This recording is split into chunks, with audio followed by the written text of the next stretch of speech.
So once after drawing all the boundary lines as thick continuous lines, so as we are having in the second position top view, okay, so we have to draw the same lines as it is in the third position top view also. So in this case, A1 is my hidden corner and B1 is my hidden corner. So from point A1 I have drawn 3 dotted lines. Again from point B1 I have drawn 3 dotted lines. Okay, and after drawing the dotted lines, so it should not go to the other step. We must check each and every corner for 3 lines. So if I consider point D, I will not be having a single line starting from D. So which are the lines that are starting from point D here? So if I see this, so D to C, D to E and D to D1. So these 3 lines has to be thick continuous lines. So it is thick continuous lines because the point D is not my hidden corner. Okay. Likewise, so we'll be having the point E. So from point E also we will not be having a single line. Only ED line will be there, but the other 2 lines will be missing from point E. So those 2 lines E, E1 and EF, so that should be drawn as thick continuous lines because this point E is not my hidden corner. So after doing that much, so we have to draw this axis line as thin chain line. So once after drawing this axis line, so this completes the third position top view. So I should go to the third position front view. In order to go to the third position front view, I need to take the projections from each and every corner. So what I have done here is, so I have taken the projections, horizontal projections first. So because I'll get less number of lines compared to this vertical projections. Once after taking the horizontal projections like this, so from each and every corner, so these are the projections that I have got. Okay, so similarly I have taken the vertical projections to the required position. So these are the vertical projections that I have taken from each and every corner. You'll get so many lines. So base will be having 6 corners and top face again will be having the 6 corners. Along with those 12 corners I will be having, so these two, so totally 14 lines we will get. So once after taking all the projections above, so I'll take the namings. I'll go with the namings now. So this point A1 and A1 dash is here. So where these 2 lines will intersect, so that point I call it as A1 dash. And B1 point is here. So the intersection of B1 line and B1 dash line, so I'll get the point as B1 dash. So in the same way I'll get all the namings in the cyclic order. So this point I'll get it as C1 dash. So this I'll get it as D1 dash. So here this point I'll get it as E1 dash, and finally I'll be having F1 dash. Okay, so I'll take the top face corners now. It starts from A and the intersection of A dash, where these 2 lines, these 2 projection lines will intersect, so that will give you the point A dash. Okay, so next point is B. So B2, so B dash, that also lie on the same line. So this point is B dash. So C2, C dash point, C dash is here, C dash. Next is D. D is the topmost line, so I'll get the D dash point here. So next point is E dash, so E dash we will get it here. So finally we'll be having the F. So F dash we will get it inside.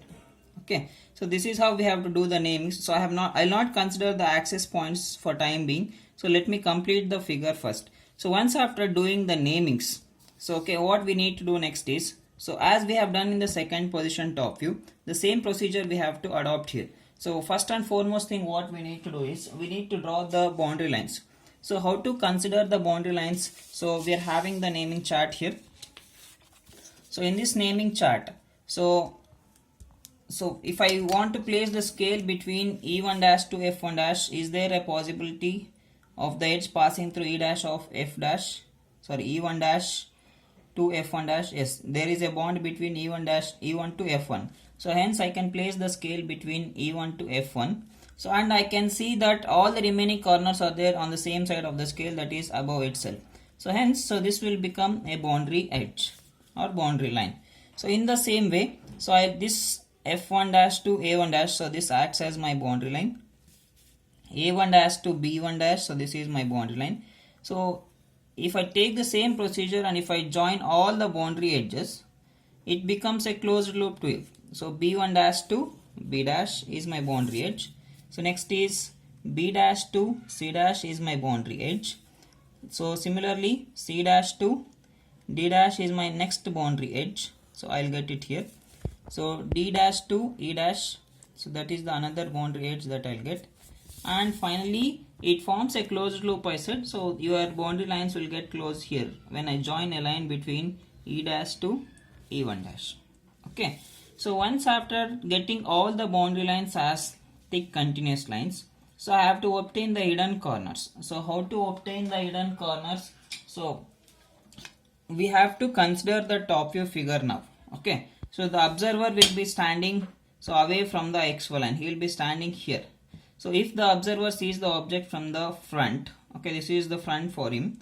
So if this person sees the object from the front, the corners which are away from this particular person, so in the other way I can tell you that the corners nearer to the xy line, so they are not visible. Okay, the procedure is, so what you'll do is you place your scale on the xy line and you slowly roll down the scale downwards. Okay, and see which points will appear first. So we will get A and F at the same time because that is a parallel with respect to the xy line. So now I have to consider the point A and see where is this point A in the front view. So this point A is lying inside the boundary. With respect to the boundary, we need to check that point. Okay, that corner. So the corner A is lying inside the boundary in the front view. So if the point lies inside the boundary in the front view, so that I should consider it as my hidden corner. So you place that inside the bracket. So that will be your hidden corner. Okay. So in the same way, so the top view F is here and the front view of this point F, that is F dash. So this point F dash is again that is coming inside the boundary. So that is also your hidden corner. You place it inside the bracket. Okay. So in this way we need to check totally 3 nearest corners to the xy line. 2 I have considered. So slowly I will roll down the scale in order to obtain the third point. So which is going to visible first. So I am getting the point E. So the corner is exposed now outside. So this point E, if I consider in the front view, you can observe here this point E dash is lying on the boundary line. So this point E is lying on the boundary edges. So hence if it is lying on the boundary edge, so that will not be your hidden corner. Okay, it becomes a visible corner to you. So totally how many corners we have considered? 3 corners. So now I have to remove this scale. So once after checking these 3 corners, so among those 3 I have got 2 corners inside the boundary. So these 2 corners are my hidden corners. So which are those? A dash and F dash.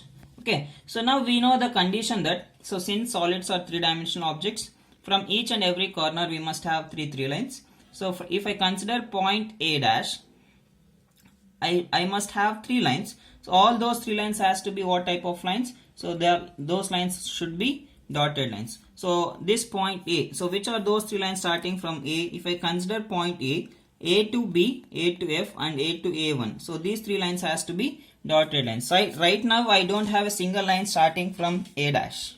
Okay, I'll draw all those 3 lines as dotted lines. So these lines has to be thick dashes lines. So one is A dash to F dash. Next is A dash to B dash.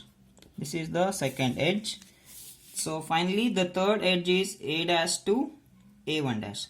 So this must be drawn as thick dotted lines.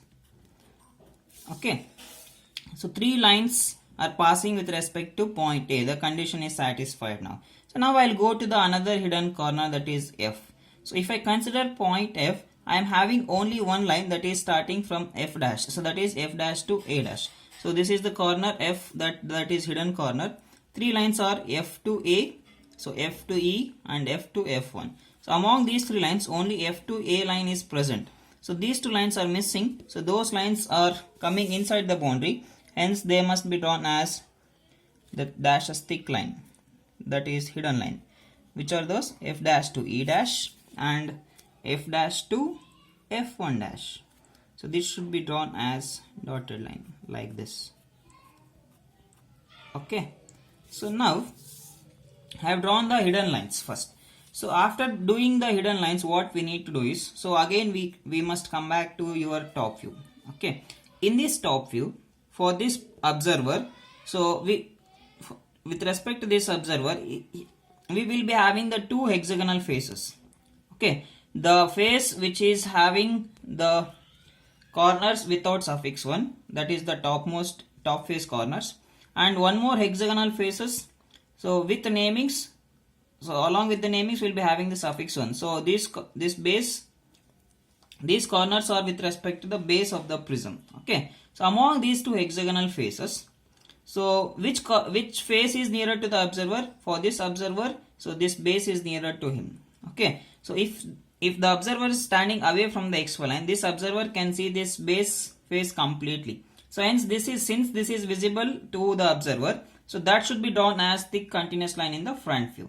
So which are those? The hexagonal faces starting with, so they are having the corners namings with suffix 1. Okay. So you join all of them with the help of thick continuous line because that hexagonal face is visible. So since it is visible, so that should be drawn as thick continuous lines. The hidden lines should be drawn as dotted lines, hidden edges. Okay. So if I join from E dash to E1 dash to D1 dash, so it forms a closed loop, that is the hexagon. So this hexagonal face is completely visible, the base of the prism. Okay. So that much, after doing that much, so what is remaining is, so we need to check for each and every corner, so whether we are having three lines or not. Okay. If we just observe this figure, so if I consider point D dash and D1 dash, only two lines are there with respect to D dash as well as D1 dash. So this dotted line what you are having, that is starting from F1, not from D1. Okay. So this D dash to D1 dash line is missing. Only two lines are there. The third line is missing. So what type of line we need to join here? We need to draw it as thick continuous line because so neither D nor D1, so they are the bond, so what, hidden lines. So neither D is not a hidden corner nor the D dash. Okay. So similarly, so with respect to this point C dash as well as C1 dash, so we'll be having two lines starting from C1 dash and two edges starting from C dash. So the third edge is missing, which is the third edge, C dash to C1 dash. That should be drawn as thick continuous lines. So draw it as thick continuous lines like this. Okay. This completes the figure. So now I need to take the projections in order to draw the axis with respect to the axis points. So already I have taken the horizontal projections, so that is passing through this C dash of O dash of F dash, and one more is C1 dash of O1 dash of F1 dash. So I'll take the vertical projections now starting from O1. So place your scale and you take the projection. The point where it intersects, so that point I'll get it as O1 dash. So likewise you take the projections from O, so point O, you extend the projection line and see where it touches. So it is intersecting here. So this point will be O dash point. Okay. You join these two with the help of axis line. How we should draw the axis line? We need to draw it as thin chain line. So this must be a thin line like this. Okay. This completes the last step, that is the third position front view. So this completes the solution for problem number 9. Thank you for watching.